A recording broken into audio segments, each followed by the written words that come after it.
Anglican priest confess why he dedicated Akwa Okuko Tiwara Aki's hotel.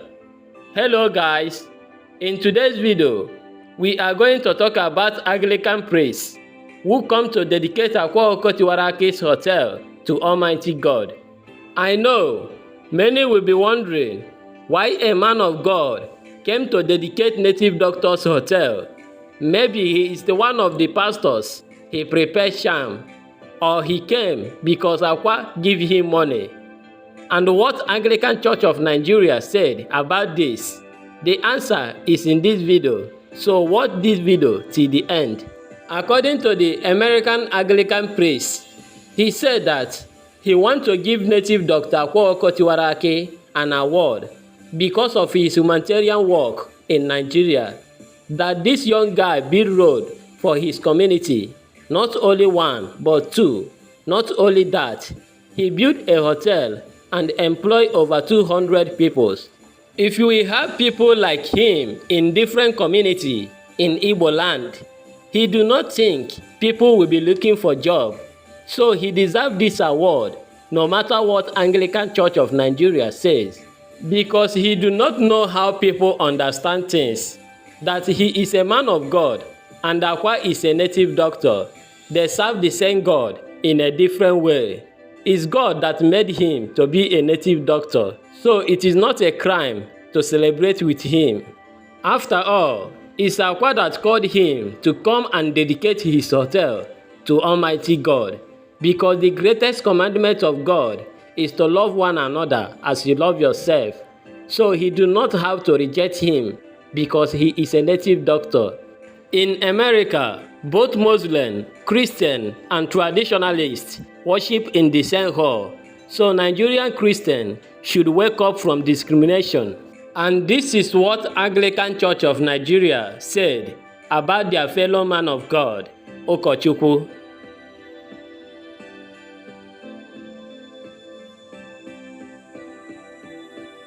I do not see anything wrong in what this man of God is trying to do by giving a native doctor an award. If any pastor or reverend from Anglican is helping people and also creating job for members, this man of God will also give him award. So Akwa Okuko Tiwara Aki deserves it. He is not giving him award because he is a native doctor or he is preparing charm for him, but for his humanitarian work in Igbo land. Akwa Okuko Tiwara Aki help people without asking for your belief or religion. Your opinion matters in this video. Drop your comment on the comment section of this video wisely. Subscribe and follow if it is your first time of watching my video, and click on the bell icon for more interesting videos like this. For more information, watch this video for yourself. Has been known to me since 2003 when I went to the Holy Trinity Church. Audience, please.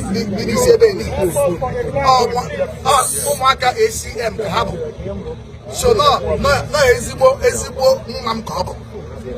if you get so when I see a Puzia Gabazia American join one church in America when they do choose the go to the America. So Chineke where me bele where nata where bia efia bakana actually in award in America. If I follow Messiah Humanitarian Leadership Award MHL United States of America in October this coming year, because of getting Maka his humanitarian work on our India. I want to be that 2003 no. So they tell me, everybody if I want to kill an enemy, to GM, they follow when the mother no, they also others. Monday, Monday's bomb, now one knows another one. So I well found I am worthy of receiving this wonderful humanitarian award by USA. I represent here at the invitation. So I had a mother I knew more Nigeria I knew because I should get for light Jeliosi. Well, on your do this. Onion, Oji, Josie. Abram, Oh, Chukwu Okike Obiama. Nyeli onye o ji ejozi. Nya mwa nke m ji ejozi. Nya onye ọbụla nke o ji ejozi. So anyị nwere ụfọdụ ile tiko ọnụ ife emebe. So that's why I am here. An honor and privilege for him to ask me, the venerable Dr. Arinze Chukwu Uzomejina, to come here and bless this edifice. Honor God. So I appreciate you. God bless you. Thank you. God bless you. The Spirit of God will never depart from you. Amen. Amara Pulichi, na Fuso, na Fuanya, more and more. When I want the mother, when I mend the mother, Habate go to where you check, you get to a man. You may see the mother and half an hour. You need a pattern on your Amara, or the other for of where I go on a Bible. I am here fast. Jesus. When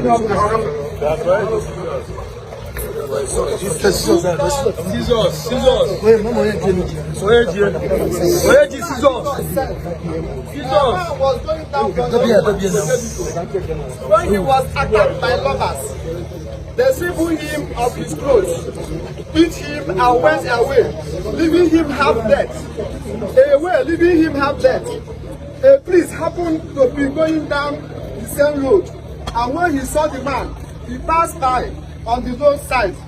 So too, the Levite, when he came to this place and saw him, passed by on the other side. But a Samaritan, as he traveled, came where the man was, and when he saw him, he took pity on him. He went to him and bandaged his wounds, pouring on oil and wine.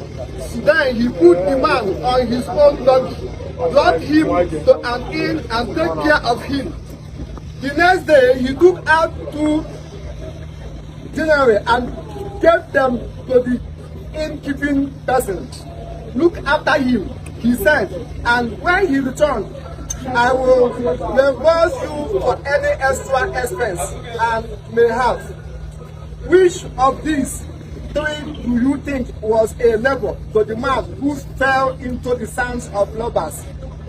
37. The expert in the law replies, the one who had mercy on him. Jesus told him, go and do likewise. Thank you. This is the word of the Lord. Thanks be to God. So this is about the Good Samaritan. This man was a Good Samaritan. Good Samaritan. Before Onya Good Samaritan was a priest. They are fear multiple. The chia yagapelo. A catechist. They are fear multiple. The chia yagapelo. A Good Samaritan. A Samaritan. Where they fear multiple. Where pussy. Where Richest one man, then you on the audience, which is hotel. Where put you in a hotel? Where one in a hotel? Padidonia, get there go. Chipapanal, Panadiana, always wake off. Egon, if open only, open on, if open ML. Now, where Gianazo Yaga, the extra. Jesus, where you are between a priest, a catechist, which is a Levite, and a Good Samaritan. Get all your young man. And why is not a Good Samaritan? Yes. Jesus was here, go and do likewise. He is a Good Samaritan. Can one get your priests? Loka. I'm a good mother and everything. I'm going to Loka. I'm going to do this Loka. I'm a good mother and everything. Even you to be on everything. Your spiritual connection with Jesus, with God, the Creator. To Kelonia, Kaini. Onyam we Good Samaritan. All on in. All on in the other. All on a hotel.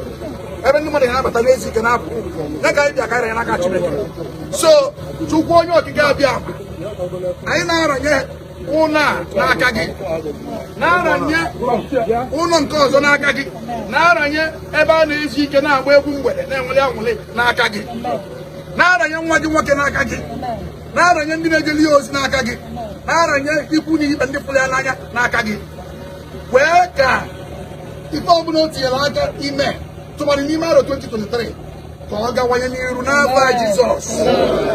Nalaka and Duachineke. Abu Dindi, I want the Madu, Akwa, Eton, and on over the teacher, over the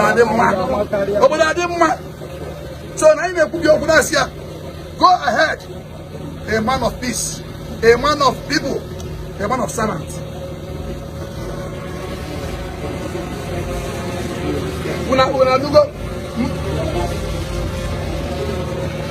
Okay, mmadụ 22 ka o bunyere moto n'ime ara free of charge. He needed 22 cars this year free of charge. Not only that, he employed over 200 people. Yes. Pay them every month. Then look at the roads. Look at the roads. He told the roads. Ndị gbali asị na-agba n'ụzọ. Mana okwu ị na-ekwu bụ onye ọbụla ga-akpụ ya asị ọzọ bido taa wee gaba wee gbaa n'ụzọ a. Onye a ga-ada mkpụrụ. N'afọ Jizọs. So look at street lights all over the place. Ebi m ebe 2003. Ọ mgbe mụ na ha mesịrị mpe. Bolu ndị ACM. So na ọ bụrụ taa ka mma ala. Ọlụ ebela niile ọ na-alụ. In America, the way decided to give him Messiah Humanitarian Leadership Award in 2023, October. Akwa is coming to the US to receive that award. Internet will because of that. Internet will and when you find out you wake up from the Church of Nigeria. Money, I want to find out wake up. Finance na na with them. Aburo mu kochukwu ndị Anglican na Nigeria. Abu mu kochukwu Anglican na America. So ndị na-enye Akwa award aburo ndị ụka Nigeria. Abu ndị ụka nna elite na America.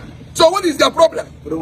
They cannot tell us what to do and how to go about it. He deserves it, and more will come in Jesus' name. Amen. Whether they like it or not, more will come. Amen. Then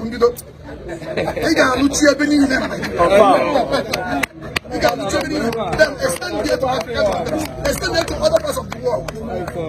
May the joy of the Lord continue to be your strength. Amen. Jesus. And of the authority given to me as God, I dedicate this edifice. Amen. And I anoint this place to be a place where people will come and have peace, have joy, have prosperity, have success, have progress, and be filled with the knowledge that only God can give. In the name of the Father, Amen, and of the Son, and of the Holy Spirit. Amen. Amen.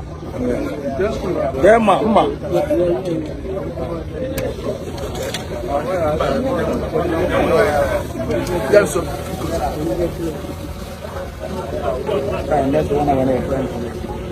we got this day at the same time as we hand God over this hotel so that this hotel will be second to none.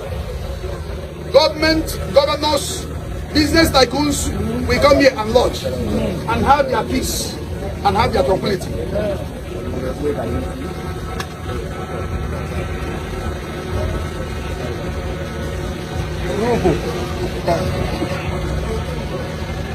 Dịka anyị na-akpọ ya bụ ụzọ hotel a, ntụapụ ụzọ nwoke n'ebe a na nwaanyị n'ebe a si akpọ ya. Iru ọma ga-akpọ onye ọbụla n'ebe a. Ebe ọbụla itinyere aka ziri ezi n'anya Chineke, ọ ga-abịa na mmezu. Onye ọbụla kọrọ ihe ọnụ n'ime arọ 2022. Ị ga-enye ọnụ ọfụ nri. Ka Chineke dị ike niile n'ala otuto na họteelụ nke a. Ka nwatakịrị a Chineke ji eje ozi n'akụkụ nke ya. Ka Chineke gozie ya mmaji kwuru mmaji. Gozie n'ike n'aba n'ike. Si na mbunye elu n'aba na mbunye elu. Si na akụ na ife enwe n'aba na akụ na ife enwe. N'afa nke Nna na nke Ọkpara na nke Mmụọ Nsọ.